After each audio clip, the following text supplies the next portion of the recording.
Hello, my amazing family on LinkedIn and Facebook.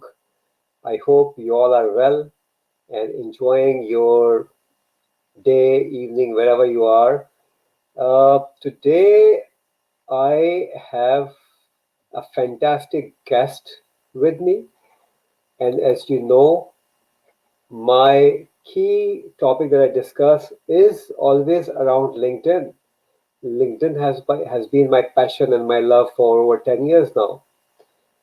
And today's topic is also about exploring your opportunities on LinkedIn. And this special guest is from GTA in Toronto, and she is a social media expert. Um, and as a person, she's fabulous. I've learned a lot from her. She's a graduate from Humber College, and now runs her own agency. And she's like uh, up to her neck, maybe up to her head in social media. So it is our opportunity to learn from her and take her views as to how do we explore and unfold what these opportunities are purely on LinkedIn. Um, Her name is Erica Jojo, and I am pleased to bring her live with you now. Hello, Erica. Hi, Hamad. Thank you for having me today. It's fantastic, sparing time after a 70, 80 hours week on a Saturday afternoon is a remarkable thing, and I really appreciate you sparing that time for the community that we have today on our LinkedIn and on my Facebook. So hopefully, we will be able to add some value to the knowledge that people will gain in today's session from you, and we will definitely pick your brains on how things are working, particularly during pandemic. Just to quickly give a perspective as to uh, who Erica is. I treat her as a social media guru. I'm learning from her, and as soon as she cleared her exams from Humber College, she started working, and she is a certified marketeer from the Chartered Institute of Marketing and Management, Ontario. She's working with the DSI, which is the largest digital marketing network. She has her own agency, and she started this digital marketing agency, right in the middle of pandemic, and she's doing well. She's actually doing extremely well. So we need to learn from her as to a lot of people are struggling. As far as I know, the community that I live and work around. A lot of people are struggling in finding their space during pandemic all over the world. And how did she manage to excel and reach to where she is at the moment, and actually grew and growing and expanding? So, Erika, thank you very much again for your for sparing that time. Briefly tell us about your journey, and we'll keep it as a conversational session, as I always keep. So, we will try to learn from each other. And for participants, please share from where are you joining in. I'll be happy to put your name online here live. And if you have any questions during the process now, please ask. We will take question. This session is very informal, nothing is structured.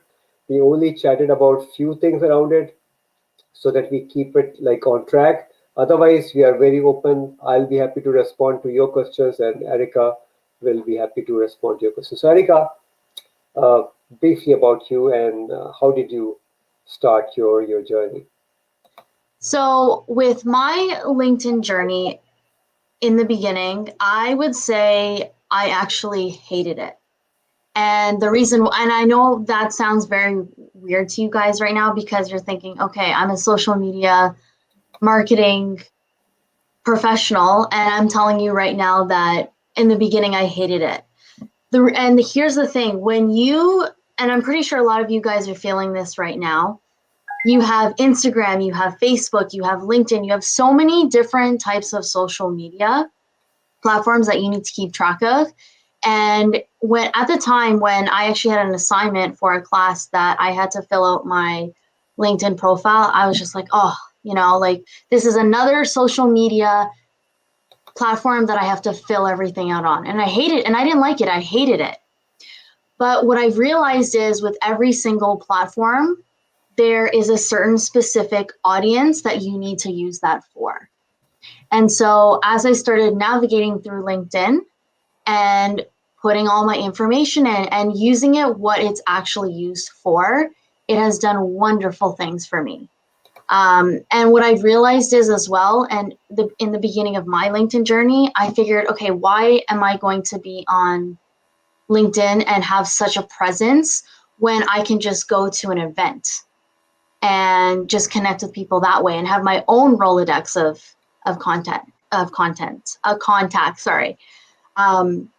So that is how I started. Now I can't live without it because I'm using it every single day, communicating with people, also using it as a sales tool, as a sales professional now, and even before my sales career, you're always selling yourself.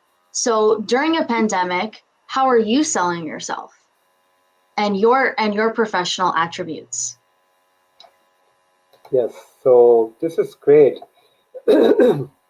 And often what we fail miserably doing in positioning our own selves as as a product or a service provider. So people who are searching for a job, uh, they are they have skills to project, right? They have to build their network in that particular industry so that people understand who they are and where they're coming from.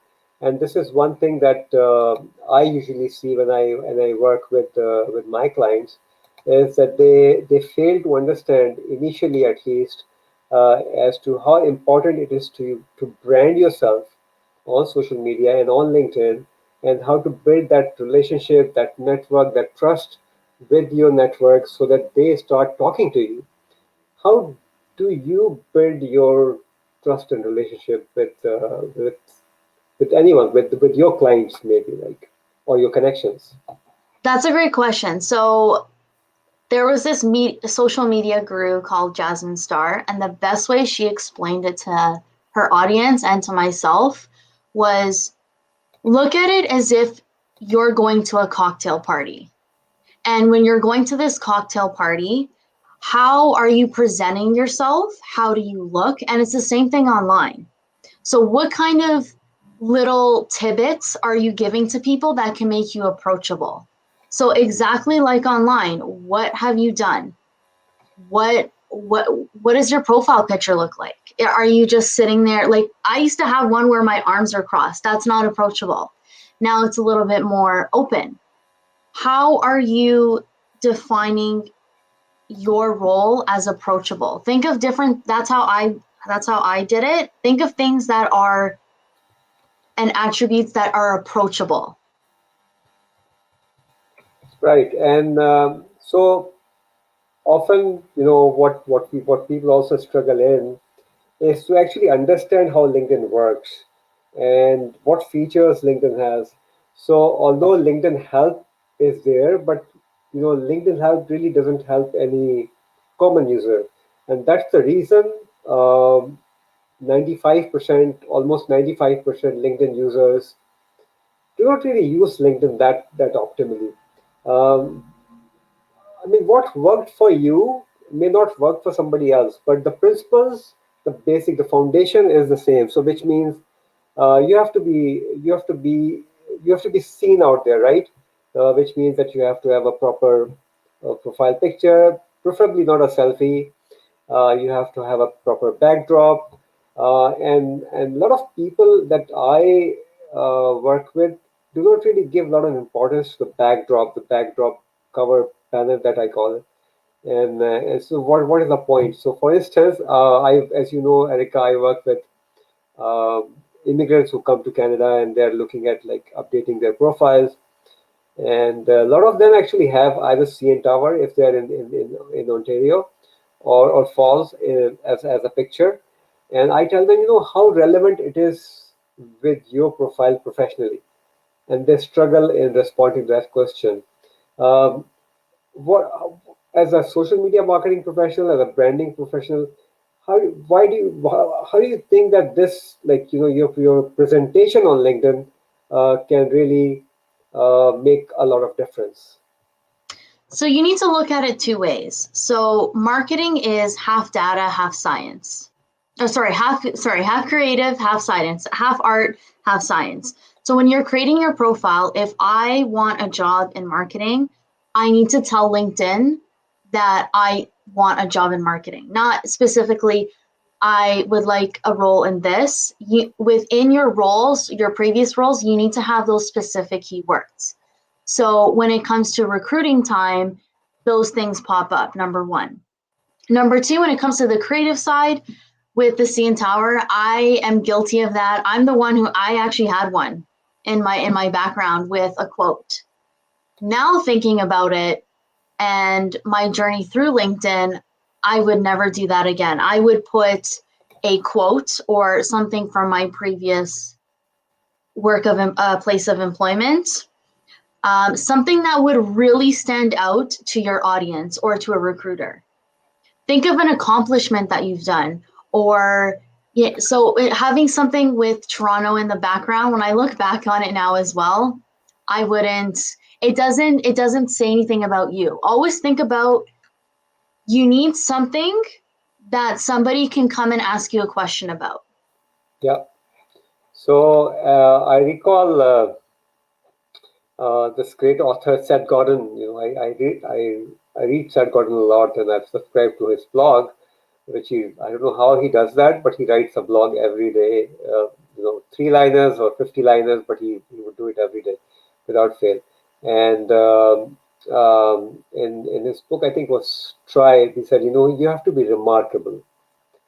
And remarkable means that somebody could pass a remark, good or bad, really doesn't matter, a remark. So if you are remarkable, then only people will notice you, or they have noticed you. That's why they're putting a remark. So that's what his logic is. His science is around how do you become remarkable.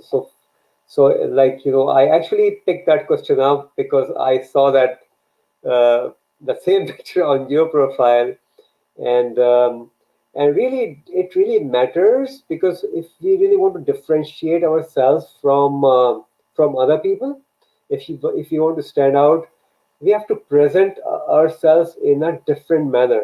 Otherwise we are also part of the same crowd, right? And in the crowd it's very difficult for anybody else to kind of pinpoint us or pick us up. So that's why branding really uh, creates a lot of impact around your social media presence. So yeah, I know you can design one, but if you want my help, I'll be happy to. I'll be happy to design one for you. And then the next thing which people usually do not understand, LinkedIn users, is the searchability, or the tool that LinkedIn has, that the power LinkedIn has. Uh, your profile can be searched, or people come here to search for people like you. So for instance, you're providing social media marketing services, people can come and they can search, and technically if your profile is optimized, you will pop up in their search, and then they will be able to connect with you. Um, so when you started looking at LinkedIn more closely, what was some of the things that you really wanted to, like, correct before going like a full blown marketing strategy part of LinkedIn? So the first thing I wanted to tackle was my headline, because if you actually use the search bar and let's say I type in, so for example, if I'm looking for an intern or an employee, I will type in seeking a marketing internship or seeking whatever the case may be. So that is the first thing that before I even tackled the whole thing, I would put in there, because that is the first thing that they're going to see. That and your banner. So try to capture them in the first 5 seconds.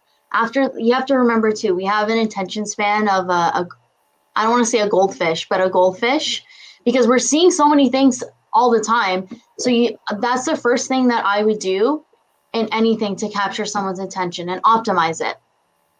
Right. Great.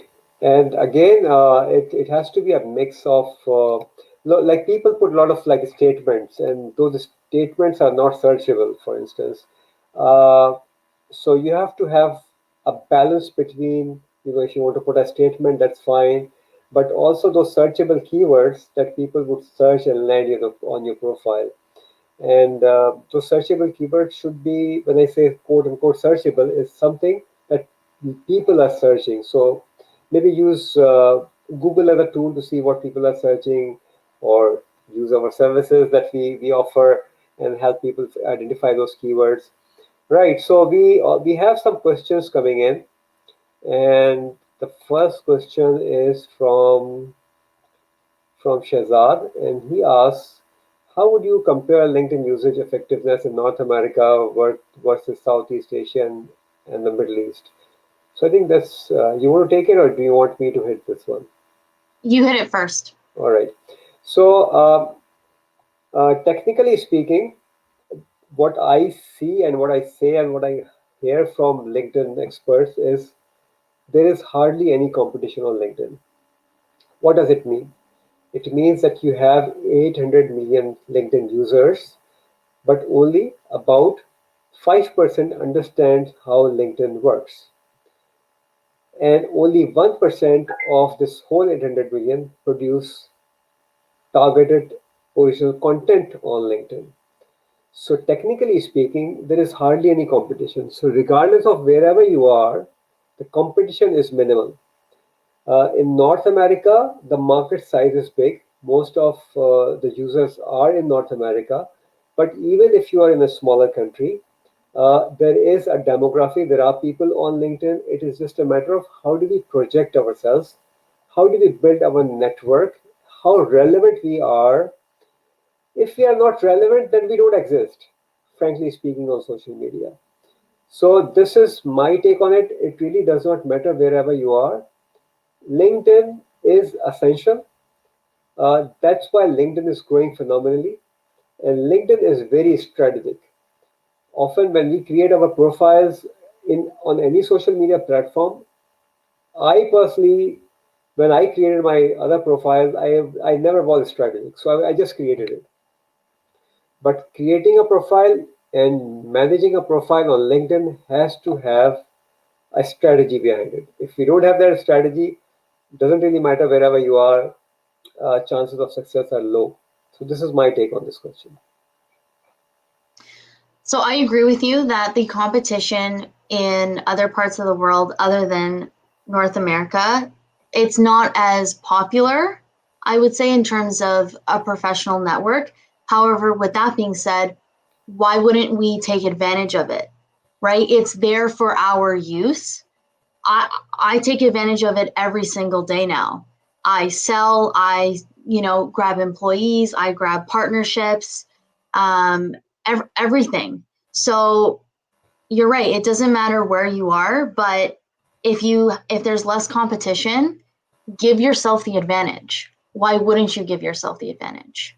And with LinkedIn as well, again, it really depends on where you are in the world.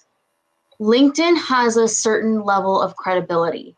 If I were to apply to a job, let's say on Monster or somewhere else, sometimes that credibility is lost. With LinkedIn, because the premium is so high to post a job on the recruiting section of it, if a company has to spend money, that means that there is some sort of credibility behind that big company or a company just in general. So take advantage of it. LinkedIn right now, doesn't matter what country you're in, it is the Facebook. This is a quote from Gary Vee. It is the Facebook from 2012. Absolutely. So in 2012, Facebook was popular, but not like how it is now. So if you're on LinkedIn, take advantage of it. Yeah. And take advantage, because not many people are taking advantage. Yeah. And this is the only platform where you can actually establish one-on-one relationship. There is no other. I mean, Twitter, people like Twitter, but Twitter is very different.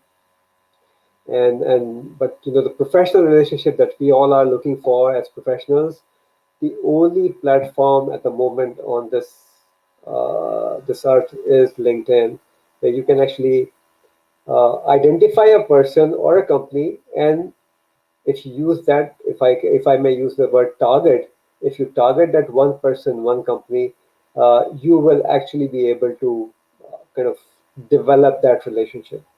Um, so that's. I hope, Shazad, we have responded to your question. There is another question, and this is a great question.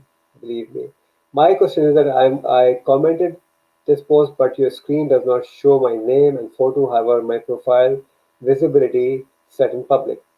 There must be something at the back, and there could be multiple things. So in any LinkedIn profile, there are 29 checkpoints, 29 things that you check for optimization.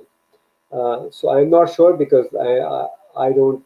Uh, so if I go back on my LinkedIn, then I'll be able to see who you are. But at the moment, obviously, your picture is and your name is not visible, and often this happens because one of the setting is not open to public. So you have complete public profile, but you probably have switched off one or two settings. So that's the response to this question. Uh, Thank you very much, Saima. Saima is a fantastic career coach, resume coach, interview coach. She's based in GTA also. So hopefully, Saima, we would like to invite you to our live soon, and probably Erika and myself, we both can interview you and discuss things with you as to what happens when somebody, like, I work very closely with immigrants who come here, and everybody suffers. I have not found even a single immigrant who told me, well, there's one that just, he was my client and he found a job in 3 months' time in his particular field. But first 3 months, 4 months, or 6 months are really a struggle. And people like you, Saima, can really help them understand. I'm doing my bit, and other people are doing their bits also. But you can come in and you can actually tell them, okay, this is wrong, this is right. If you do the right thing in a new country, new norms, you will excel quickly. So thanks for joining in, and thanks for your comment. And let's try to find time for a live also on that server. Shazad, what is your expert opinion when looking for job opportunities? How much difference does having an optimal profile versus a profile that is not optimized? Hmm. I mean, the first thing is actually, sorry. First thing is that if your profile is not optimized, the chances of appearing in LinkedIn recruiter search are minimal, which means that technically you are there but you don't exist. If they can't find you, you don't exist. This is one thing. The other thing what I've seen, and I'm sure Sama will be able to vouch that too, in North American market, particularly Canadian job market, which is predominantly recruiters driven, even if you apply for a job, they would go back and look at your LinkedIn profile. I have seen it many a times.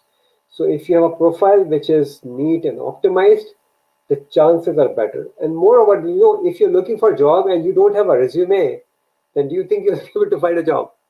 You won't find a job. Even your survival job at Tim Horton and all Walmart will be a challenge, right? So think on those lines. If you have an optimized document, then your chances are much higher. Erika, do you want to add something to this?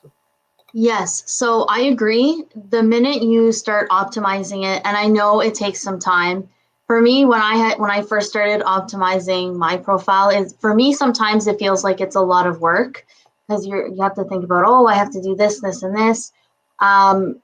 But when it came to the recruiter side, when I started optimizing it, I was getting flooded with messages. And another aspect of that as well, and it goes back to what I said a little bit earlier, having an optimized profile is great, but it's also two-sided. So when I talked about what Jasmine Star says, it's almost social media, it doesn't matter what platform it is, it's like going to a cocktail party. Let's view our profile as we're dressed really nicely, but we don't talk to anybody, right? We're not going to make any relationships. So by reaching out as well in the job opportunity process also makes it a lot easier. And also when LinkedIn sees that you're communicating with people, it also on their system and their algorithms tells recruiters, okay, this person is actively looking for a job. So when you're optimizing your profile and also using a social selling aspect, you need to think how the algorithms think. And the algorithm is, okay, this person is active and they're active by communicating with other people and by optimizing their profile.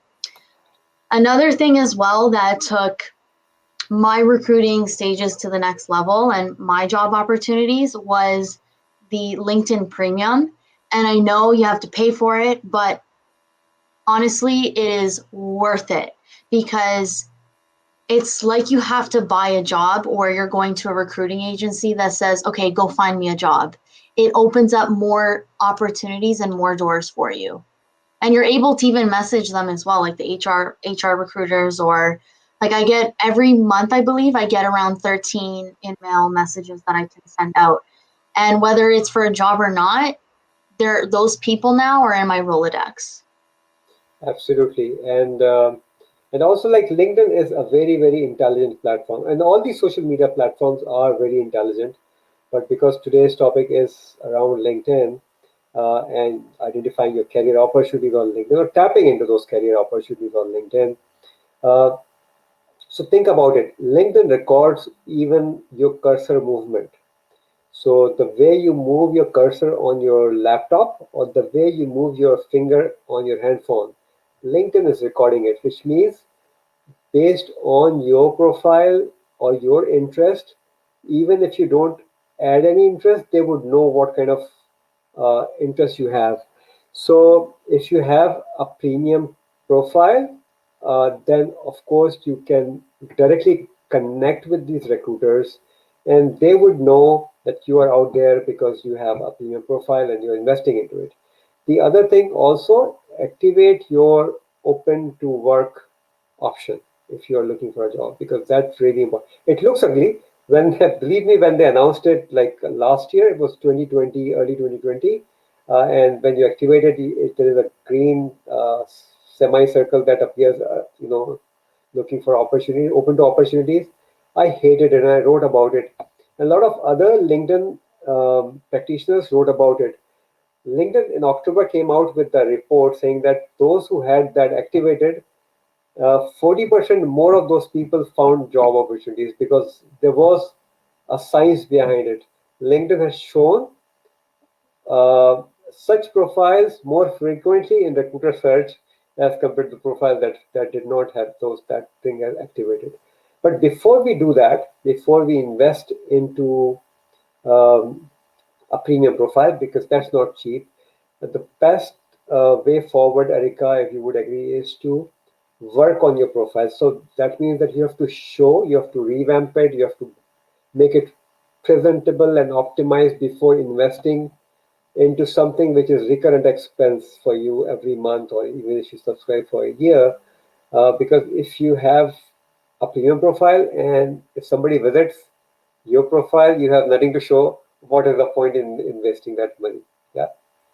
Exactly. It's like putting an ad out for sunglasses, and when they click on the link and they go to the page with the sunglasses, there's nothing there.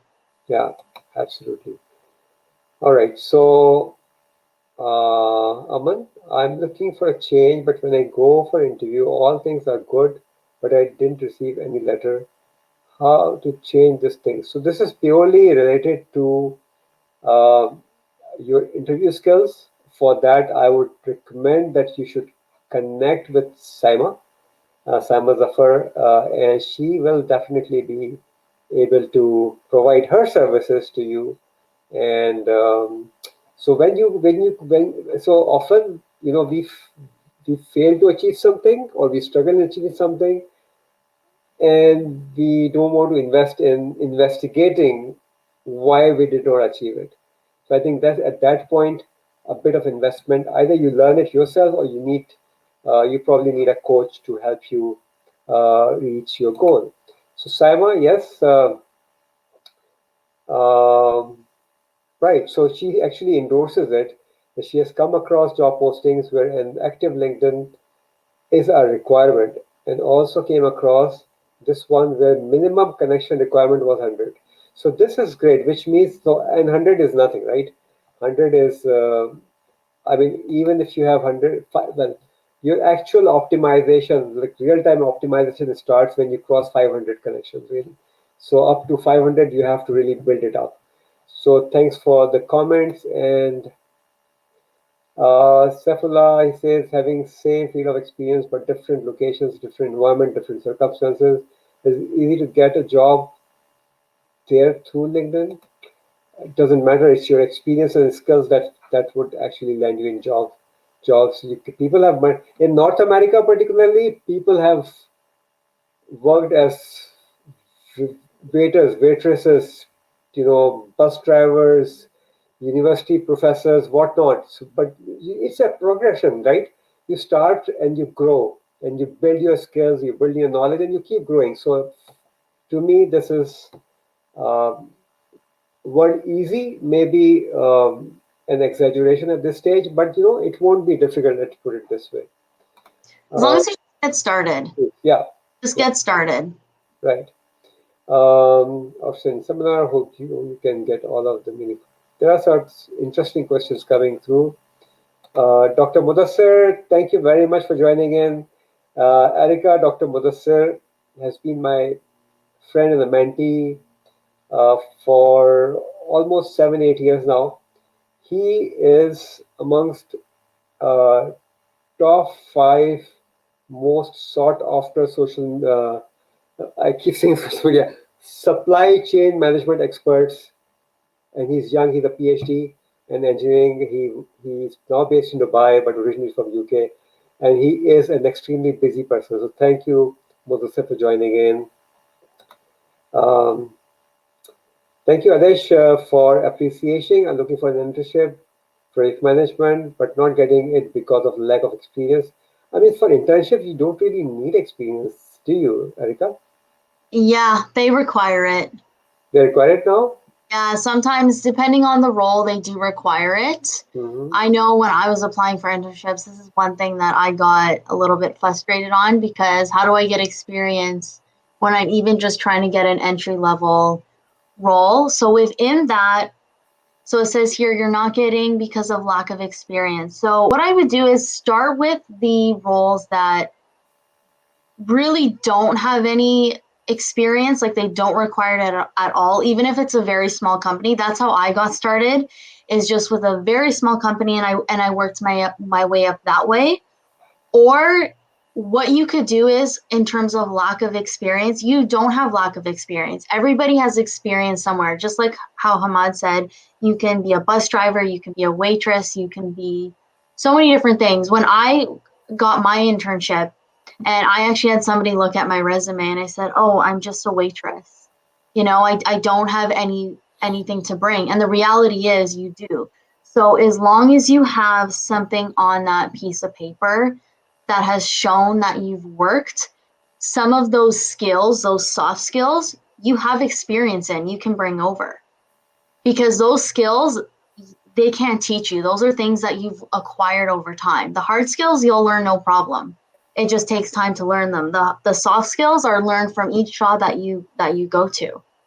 So don't get discouraged by it. I know I used to get a little discouraged by it. When you apply, just make sure that those skills that you've learned in your role, you put in there. So on your LinkedIn profile, what you could do is, I'll give you an example of what I did when I was working at Swiss Chalet. I was really good at selling new feature items. So what I did was I said, okay, I met this quota for this item or certain items, and I got, I think it was like third or fourth in Canada, and I put that on my resume as something that, okay, that will help me get into a sales role or into a marketing role. So don't just say, oh yeah, I'm just using me as an example. I served tables, or I did this, or it was a fast-paced environment. Put the results that you've done through that role, and it doesn't matter whether you're flipping burgers or not. Put what you've done. People will see that. Absolutely. So I believe Adesh, you're from South Asia. I'm from South Asia also, and it's a very different culture that we kind of grow in, right? So and in North America also there is a lot of discussion around imposter syndrome, right? Where we internally feel that we are either not really capable of doing something, or we are not good enough and stuff like that. So you have studied, and whatever age you are in, all that is your experience. It's a lot of times you lack what you lack. What a lot of people lack is storytelling. What Erika has just told you is a strategic way of setting your direction. So what I can offer you personally, you DM me, and I've got 33, 34, reaching 34,000 followers, and a lot of these people, some of these people, let's put it this way, I don't want to exaggerate, are in project management also. And I'll be happy to connect you with few people and see how it works. And believe me, LinkedIn is about networking. LinkedIn is about knowing people. LinkedIn is about building that trust. And this is what we have been talking about. So I did not know you before today. I mean, you probably are in my network, but obviously it's very difficult to remember everyone. But now I know you. I will recall your name. So DM me on LinkedIn, and I will be happy to connect with you with a few project management professionals, and hopefully they'll be able to help you. Just to kind of build on what you said, Erika, uh, I had a client was who was like working in mostly working in restaurants, right? At different level. Then he worked at the front counter in a hotel, and he was really struggling. He was doing this project management certification, and he exactly said the same thing. Hamad, I don't have any project management experience. I said, okay, you work in a hotel, you work in a restaurant. What do you do throughout the day? You get guests, you serve them, you do customer service. There's a project, you have to provide them food. You take their order, you go to the kitchen. They cook it, you bring it back, and you. So all this is project management. All this is people's skill. What you have to kind of present it in a nicer manner, in a manner that people would understand. So you have to tell your story on LinkedIn or any social media, really. And I would like to welcome Nick Nurani from, I think, British Columbia. I think you're in Vancouver, Nick. Such a pleasure to have you. Now, Nick is hyperactive. I would say he has a fantastic initiative where he actually helps immigrants in settling down in the Canadian society, in the Canadian workplace. And he is a fantastic fellow. I've been following him. And yesterday only, for the first time, I actually spoke to him. So, Nick, thanks for joining in. And we're going to bring you also, and we'll try to pick your brains as to how this whole scenario about job opportunities and things work in in this part of the world. And what else to well, Jaden, hi Jaden. Rika, say say hi to. This is a mission get started. Absolutely, Jaden. We have to start from somewhere, and initially there will always be hiccups. But as we go along, we will learn, and we will uh, we will move along. And this is what it is. I think if we could break that imposter syndrome thing, a lot of it actually, a lot of opportunities unfolded. I was trying to like find a nicer word. A lot of opportunities keep unfolding for us. So Jay, thank you very much. Um, Time to own. Yes, when I came to Canada for the first time, Jay, I actually worked at Dairy Queen so I was in British Columbia, in Burnaby, and my objective was not to earn only. I mean, I was okay. I was earning enough to survive, but my objective was that I really want to learn how this business operates.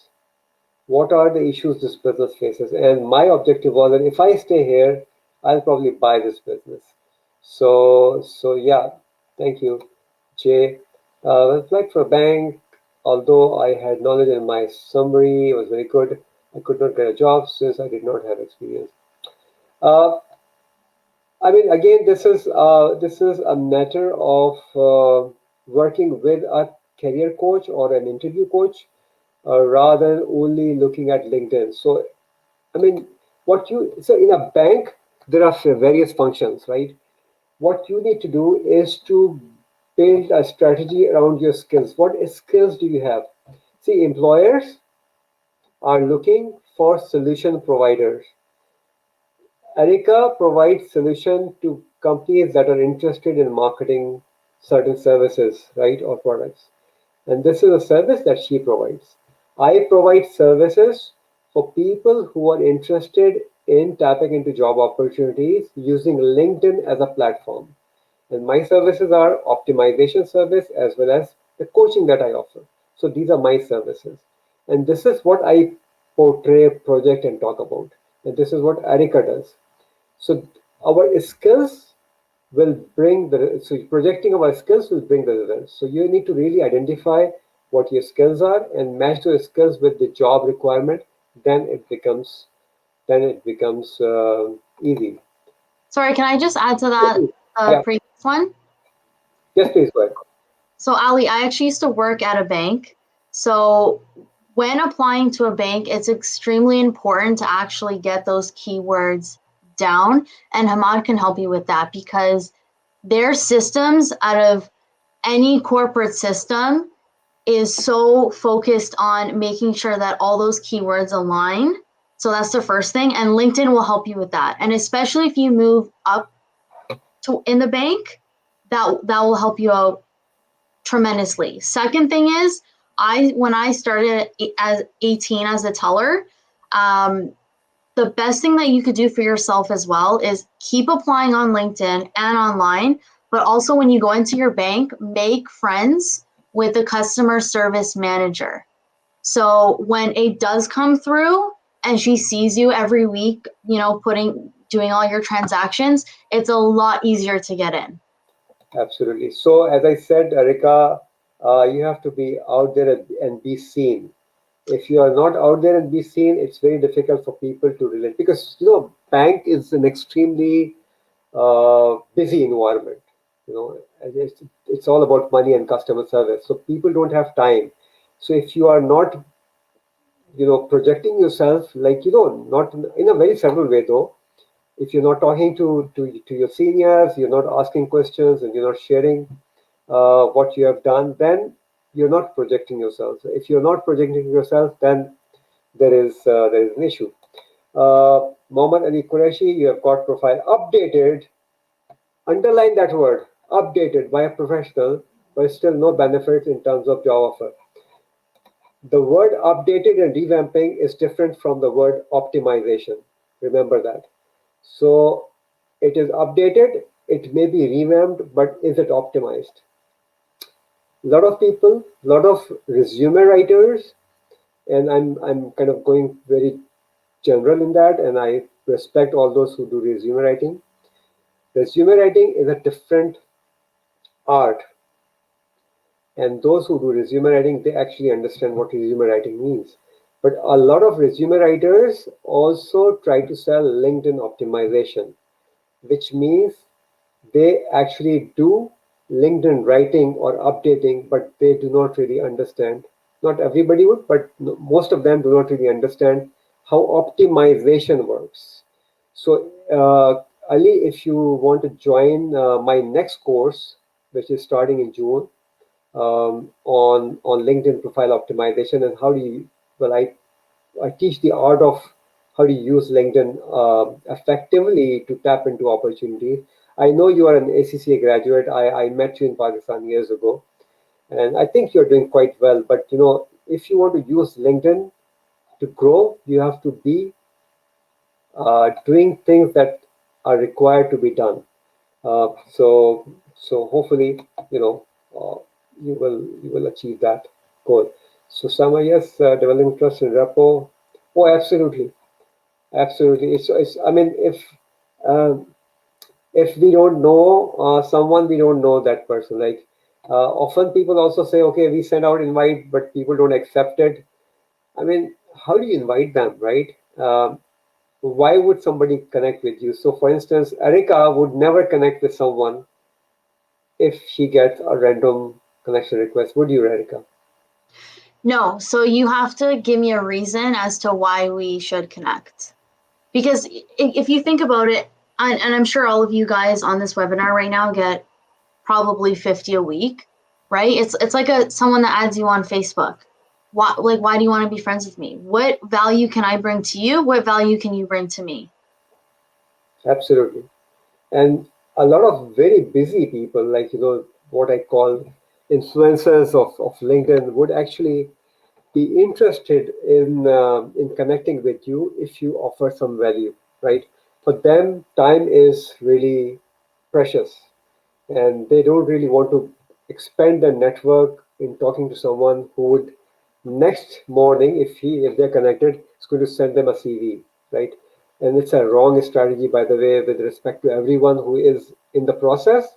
You have to build that trust before you start talking to people and kind of seek that help. We have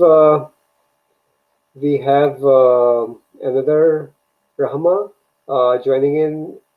You're welcome. Appreciating the session and joining in from Algeria.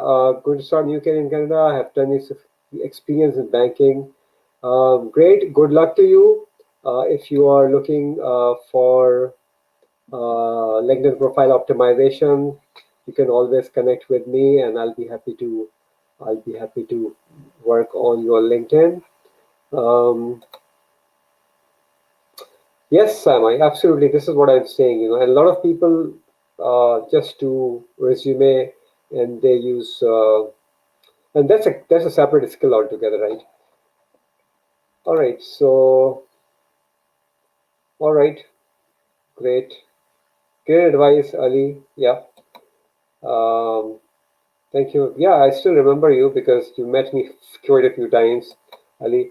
All right, so we are already 48 minutes in the session, and the session can go on forever if we continue. What are some of the things that you would like to share with them on quote unquote social selling? People don't understand how social selling relates to uh, a professional profile.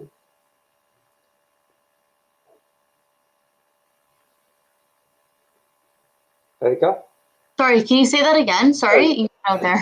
What I said is that a lot of people, they don't really understand how social selling relates to a professional profile. Social selling, usually people think it's either B2B or B2C kind of a thing where people are selling their service and stuff. But how does it relate to my LinkedIn profile, a professional profile? How does this terminology, social selling, really uh, impacts or affects me as a LinkedIn user? Well, you have to think about it as if, let's take out the LinkedIn section, LinkedIn for a while. We're all salespeople. From the day that we're born, you negotiate your bedtime, you negotiate your your first job. You do a lot of negotiating. So when it comes to your, again, personal selling, you need to optimize, and you also need to be getting out there and saying, hey, just like walking into a place and handing in a resume. Hey, are you looking for whatever role? Yes. Okay, here you go. You have to use it in a way that I think someone said it earlier in the chat about building relationships, right? So sometimes, for example, Hamadi said someone got a job in 3 months. Yes. Was it your so that's fantastic. But you need to use it in a way that builds relationships. So sometimes you can't just, jump on a call or jump on, in my message chat here and say, hey, I'm looking for this. Do you have anything in this? You have to really pretend it's like a friendship. Like you're trying to make friends with somebody, right? You're not always looking to get something out of them. Look at it as a friendship, and you'd be surprised. That's basically what social selling is. And use that to figure out, okay, is this a company I want to work for? You know what? Is there a role over here, or maybe they leave the company and go somewhere else? I also use the social selling aspect, and I know that our audience here is from there are a lot from overseas and they're newcomers. But what I always do too is I use social selling depending on the company. If somebody works at that company that I'm connected with already or somebody's connected with, I will use that and leverage that as, okay, so you work for this company. How do you like working for this company? Because a lot of companies will put this whole front on. And I worked with a company recently that everything looked so fine and dandy. And when I got in there, it was not great. So use your connections to also get yourself in there without making it look like you can get yourself in there. Ask questions. Is this the kind of role that you want to be in? For example, what is 9 to 5 anymore? Some companies you can probably work 9 to 5. Other companies make you work till 10 o'clock at night. Use the messaging center and your profile as a way to sell yourself, and do it in a way that you're building a friendship, but professionally. That's what social selling is. That's what I've done, and that's what I'm telling you guys to do. Absolutely. And let me introduce. So it's a big comment. So most of the screen, Erica, we can't even see you. So Sohaib Hassan is, I mean, it's very difficult to introduce him. He is an HR professional.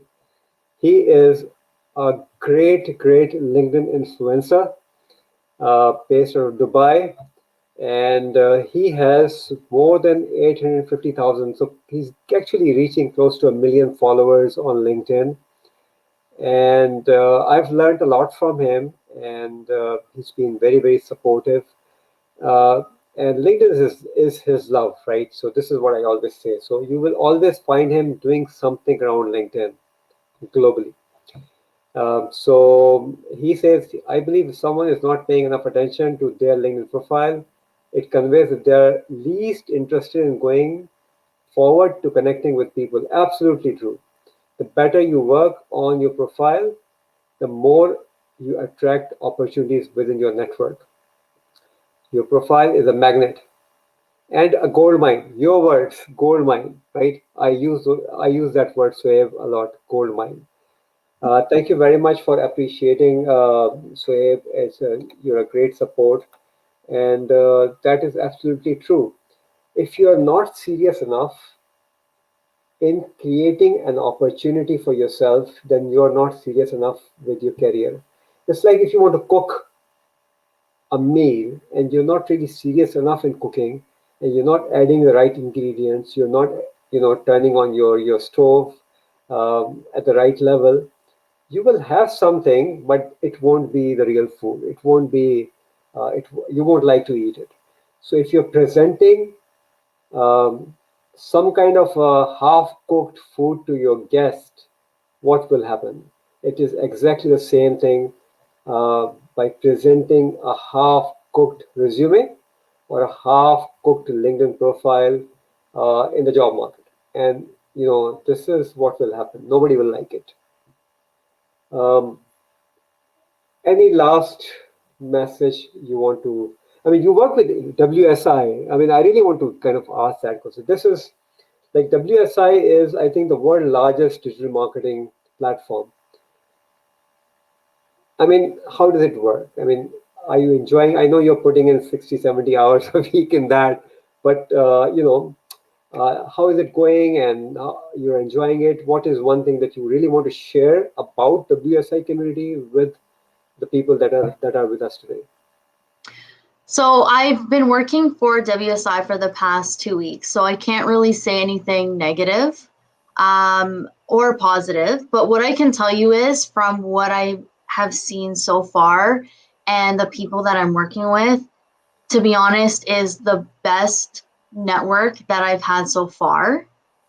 And the reason why is because everybody within this network, we're always learning. It's, when you finish school, and this is one of those things where even when I was finished school, I was like, oh, finally, like I'm going to get to work, and the amount of learning I'm going to be doing now is a little bit less. That's wrong. The amount of learning I'm doing is a lot more now. And what I really like about this network is everybody has franchises. So look at it as Baskin Robbins. So Baskin Robbins is across North America. And if I want to buy a Baskin Robbins, I can buy one wherever I want to buy one, as long as it's within a certain confined area that I'm not in somebody else's territory. And I can buy as many as I want, as long as I have the money. What I like about it is that each of these franchises are in different niches of digital marketing. So one of them is in SEO, one of them is in social media. So those are the two that I'm in. And we all help each other out. It is like we are one big family, and we're always, it's just like LinkedIn. We're always sending each other business. And it doesn't matter if you've been in the industry for 30 years or you just started. Everybody is a family, and they're all connecting each other. Absolutely. So I think the biggest lesson, if we conclude this today's session, is almost an hour, is your network. Your network is your net worth. Uh, your network is your net worth. So how connected, how responsive you are would actually determine how effective you will be in attracting those opportunities. Um, And I think the best thing that I learned this week that somebody told me in this network was it's not about getting, it's about giving. Absolutely. And the more you give, it will come right back to you. The more you get and you don't put out, you'll be right where you are. Right. So what I tell my clients in my coaching is again exactly the same thing. And all of us who are active on social media and who actually are active, quote unquote, not everybody is. I usually say you draw a pyramid. This is a pyramid, and the bottom of the pyramid is all seekers, which is like big in numbers. Givers are only a selected tip. So the competition, if you are a giver, there's hardly any competition. So become a giver will actually bring you out of that seeker category and put you in that small, distinct category, which means that you will be able to recognize. Now, people usually ask, I don't know, I don't have anything to give. I mean, I don't believe it. And then I work with my client, okay, what are things that you can actually give? So it's just a matter of, again, imposter syndrome, which is the word, this is a buzzword in North America. Uh, but I think we all at one time in our life may actually become trapped in imposter syndrome. The best thing is if we know we are in imposter syndrome, how do we get out of it? So with that, Erica, thanks for your time. 1 hour is up, and hopefully we will talk again soon. And I mean, by the way, whoever is with us, thank you very much for joining in, and thanks for your excellent questions.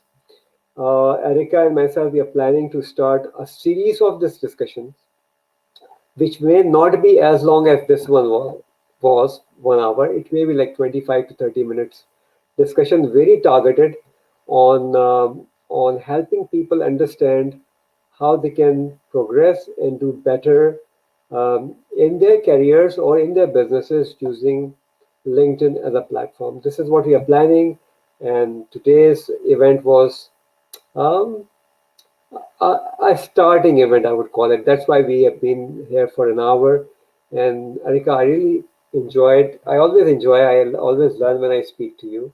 And any last uh, message for the family that we have today?